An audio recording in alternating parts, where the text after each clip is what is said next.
Chusero, na napakalaking tulong ng ibinigay ng grease belt sa ating mga backrider, lalo na pagdating sa safety.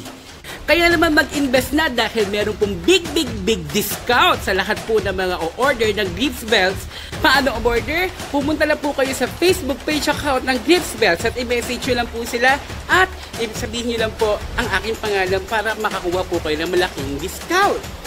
Dahil alam naman natin na under GCQ pa tayo, bawal pa backrider, pero alam ko naman na darating din tayo dyan na aprobahan na yan. Kaya mag-invest na habang maaga.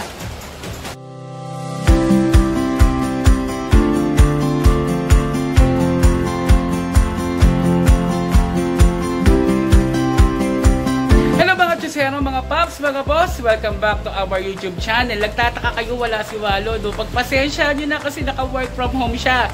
Pero syempre, hindi tayo titigil mag-canvas. Speaking of canvas, no? Umpisahan na natin ulit po ang pagka-canvas natin. Lalo na sa mga sim fanatics dyan, yung mga users ng sim na mga nagre-request na bakit hindi natin i-vlog si CruSim. So, shoutout kay Ma'am Cheng Manalo dahil pinagbigyan niya tayo na accommodate para malaman natin kung ano yung mga specs ng CruSim. At syempre, papakilala ko sa inyo isa sa mga marketing personnel dito sa Sim La Loma, si Sir Brent. Okay, so Sir Brent, hi ka naman. Hello po. So, Sir, pag-usapan natin kung ano yung CruSim na.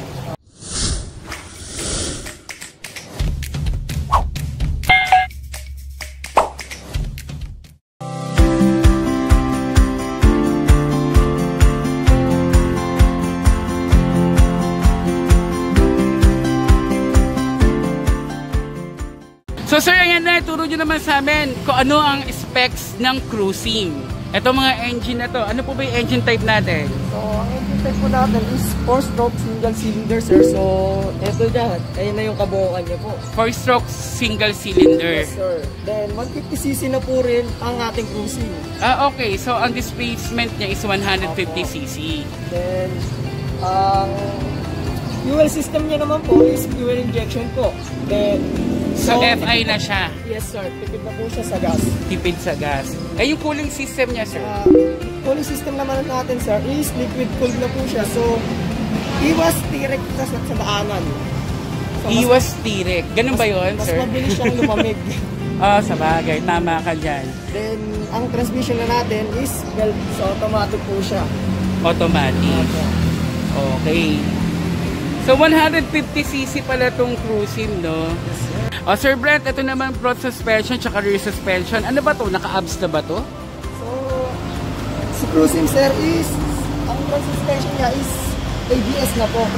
Pero disc brake na rin siya.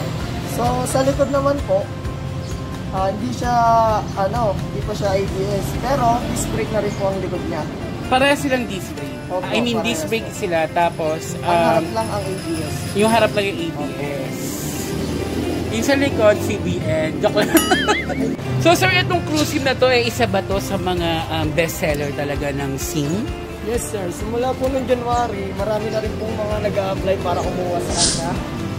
Then,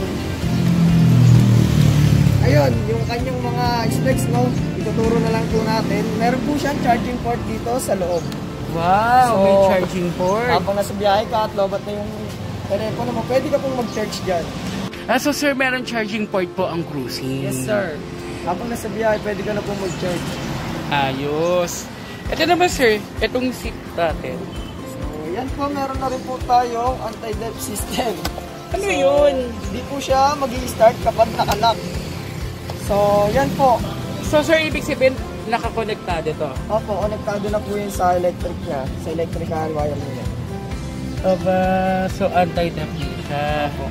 So, hindi siya talaga mananakaw, sir, kasi nasa loob yung switch niya.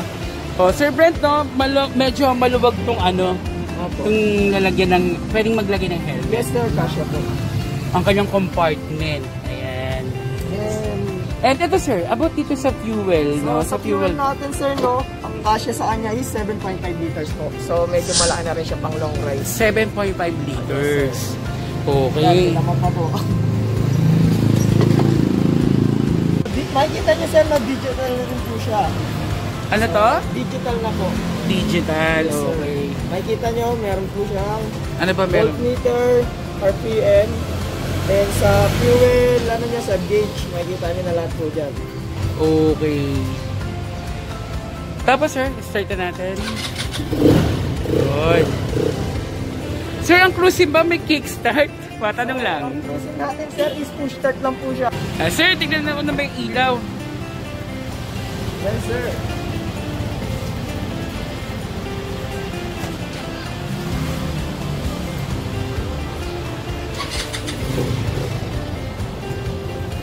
Okay.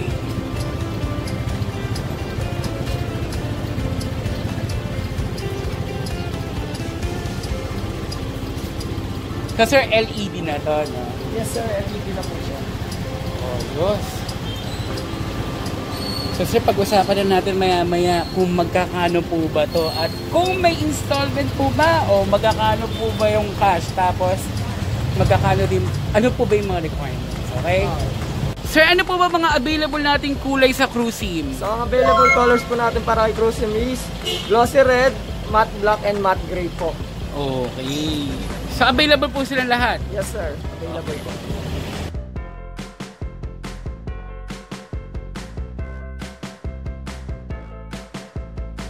So, sir, ang tanong po, magkakano po ba ang Cruisim? Ang total price niya po is 98,900 pesos. So, ang ating ano lang ngayon sa risk cash basis po tayo. Wala pa po tayo. Okay, sir. So, 98,900 pesos, Yes, not sir. bad, sir, di ba? Yes. Okay, Sir Brent, no? Sa mga interesado pong bumili ng Cruisim, paano po ba yung instruction natin dito sa Simla Loma? Sa amin po kasi is magda-down muna po tayo ng 10,000. Yun po ang minimum dito natin for cash. So, pag pupunta po kayo dito sa amin sa SOM La Loma, then pagka nakapag-down na po kayo, tsaka po namin siya orderin sa aming warehouse. Okay, sir. So, ibig sabihin, kompleto naman po yung mga Cruisim sa inyong warehouse. Yes, sir. Ang kailangan lang gawin ni buyer, pumunta rito sa Sim La Loma o sa West IM La Loma, Yes, para po mag-down payment at mamili kung anong kulay yung gusto niya. Tapos, Yes, sir. after 3 days, kukunin niyo sa warehouse, makukuha na rin ng buyer. Yes, sir. Ano po yung mga requirements sila, sir? So, ang kailangan lang po para sa cash natin is 2 valid IDs lang po. 2 valid IDs. Yes, sir. Okay. Tapos, okay na, no? Wala nang problema. Yes po. Okay, so i-follow nyo lang po, mga boss, ang Facebook page account ng SYM La Loma. Okay. So, Sir Brent, ituloy mo ako dito sa Sim La Loma. Ano pa ba yung mga inyong unit na available dito? So, ang available po natin dito, sir, is SIP 125. SIP So, 125. NS1 po siya ang ating mga bagong kulay. Ano, sir? Bagong kulay na po siya. Bagong kulay to. Matte gray. Matte, ang ganda nga eh, no? Magkano tong SIP 125, sir? Ang price niya po para sa cash is 55,800 pesos. 55,800. Ay, mura siya, ha? Mura siya. Diba? FI ba to, sir? Carb type pa lang po siya. Carb type. Okay. Ang SIP 125. Okay, carb type. At bagong kulay. Ito naman, sir. Ito po ang ating mga pampasada na motor, sir. So, ang price po nito is 40,800. Ano po siya, sir? Daan Hari 125. Ano po, sir? Daan Hari 125. Daan Hari. Okay. Parang lugar yan sa papuntang Tagaytay. Okay. So, ito po yung mga pampasada. Tama? Yes po. Katulad dun sa mga motor, sa tricycle na nilalagyan. Okay, yung mga pang-divisoria. O panghakot ng mga... Okay. Oo, parang barako. Okay, so ito yung mga available ninyo, no, 40,000. Tapos yung mga repo din kayo, pero... Sa presyo na yun. Oo, iba-iba, no? So, mga boss, visit lang po kayo dito sa Sim La Loma. Hanapin nyo lang po si Sir Brent, si Ma'am Cheng. Okay, maraming salamat.